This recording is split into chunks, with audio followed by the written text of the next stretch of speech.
The reigning Mr. Olympia versus the Mutant.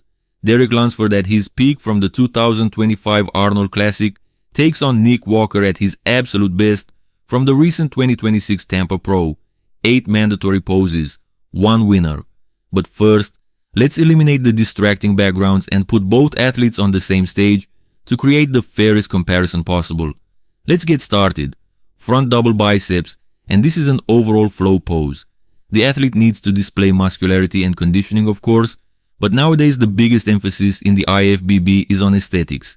It's been this way ever since the bubble gut era of the previous decade.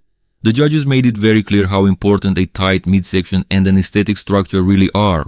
That said, I think we've gone too far in the opposite direction over the past decade. It often feels like aesthetics, especially in the front poses, have become the deciding factor above everything else.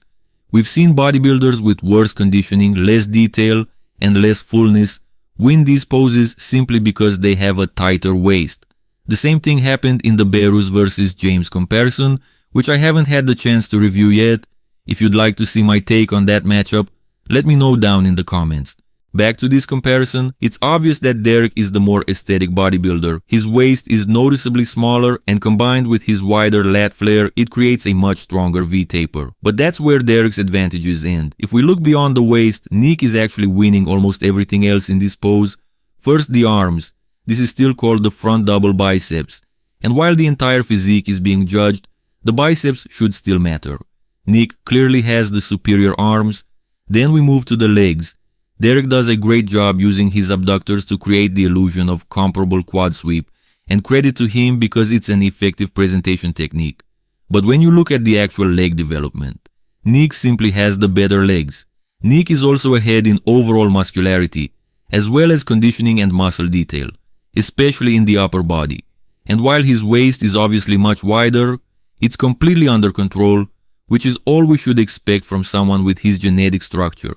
If you believe Derek should win this pose, then maybe we should just measure their waists before the show and decide the winner based solely on that. Because if we're still judging bodybuilding and not just waist size, I think Nick Walker clearly wins the front double biceps. Front lat spread is next, and Nick loses one of the biggest advantages he had in the previous pose, his arms. In the lat spread, the emphasis shifts even more toward overall width and the V-taper, which were already Derek's biggest strengths. Because of that, the scales tip more in Derek's favor here. Another thing worth mentioning is Derek's arms. As bad as his inner arms can look, his outer arms and delts are actually one of his stronger points. You can clearly see here that he's not giving up much to Nick in those areas in this pose. Neither of them has a particularly impressive chest, and both display solid lower bodies. So I don't think either athlete gains a meaningful advantage there. Overall, I believe Derek Lunsford wins this second pose. He opens up better, displays a significantly stronger V-taper, and simply presents the more dominant lat spread. That ties the score at 1-1. Side chest is next, and like I mentioned earlier, Derek's outer arms look more than impressive. He's often criticized for lacking overall detail and muscle separation, but in this pose he actually looks very comparable to Nick. So while Nick should be winning the arms and shoulders on paper, the reality doesn't necessarily reflect that. Moving on to the chest, we've already established that neither of them truly excels in this department. Both look relatively flat through the chest, and neither displays outstanding separation or detail. The lower body, however, is a different story. Both look phenomenal, and I genuinely believe these are two of the best side legs in the IFBB today. Derek has incredible separation through the outer quads and glutes, while Nick's hamstring drop is simply out of this world. Personally, I think Nick has the more dominant lower body overall. He carries more mass, and his calves are noticeably better. As for the upper body, I think it's extremely close. Derek is definitely executing the pose better, but I still give the slightest edge to Nick. He's simply the bigger, denser, and more physically imposing athlete in what is otherwise a razor-close comparison. This is one of those poses that could genuinely go either way, but I'd give the slightest nod to Nick Walker. Back double biceps, and these are without a doubt the two best back double biceps poses in the world today. On one side you have Derek, who actually possesses the superior back. His back is wider, his muscle bellies are fuller, and overall he displays the better back development. But aside from that, and arguably the glutes, Nick is winning almost everything else. starting from the forearms, then the biceps and triceps, the shoulders, and all the way down to those absolutely ridiculous hamstrings and clearly superior calves. His limbs are simply on another level. This matchup has even been acknowledged by head judge Tyler Mannion. Derek takes the back itself, but Nick has been closing the gap with every show by continuously improving his back.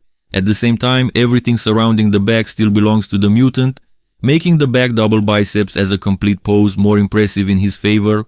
So while Derek wins the back, Nick wins the pose. Nick Walker takes another point here, extending his lead to 3-1. Back lat spread is next, and on paper Derek should have the advantage. He has the wider frame, the superior lat development, and he already won the front lat spread earlier in this comparison. However, when we look at the actual pose, we can see that aside from having wider lats, Derek is giving up pretty much everything else. Nick's back has become incredibly thick and dense, giving him the more complete look from the rear. And when you combine that with what we've already established, the superior arms, hamstrings, and calves, the overall package simply favors Nick. For the past couple of years, Derek was generally considered the stronger athlete from the back. But what Nick Walker has accomplished lately is remarkable. His improvements have completely changed this matchup. And in my opinion, when Nick is at his best, he now beats Derek in both back poses every time they step on stage together. Nick Walker takes the back lat spread as well, extending his lead to 4-1. Side triceps is next, and just like in the side chest, it's another close pose between these two. Once again, Derek does a fantastic job with the execution. In fact, I think this is exactly how the judges want to see this pose performed nowadays, with a strong emphasis on upper body width, the side leg presentation, and overall flow. The midsection is another crucial factor here. And surprisingly, from the side, Nick actually has the advantage. His waist looks much tighter from this angle, and his abs display better separation and definition. As we've already discussed, both athletes have outstanding lower bodies from the side, so I don't think either one gains a significant advantage there. The deciding factor for me is the actual triceps. This is, after all, the side triceps, and Nick clearly displays the fuller, thicker, and more impressive triceps. When you combine that with his tighter looking midsection from this angle, I think the edge becomes fairly clear. So, while it's still a competitive pose, I don't think it's quite as close as the side chest. Nick Walker wins the side triceps convincingly, extending his lead to 5-1. Abs and thighs is next, and this is the thing about Nick Walker. Despite his less than ideal proportions, if he keeps his midsection under control, his abdominals are actually one of his strengths, especially against someone like Derek, who has always lacked abdominal detail. What I will give Derek here, once again, is the shape. He has the better taper, the smaller waist, and the superior lat flare, all of which make for a more aesthetic presentation.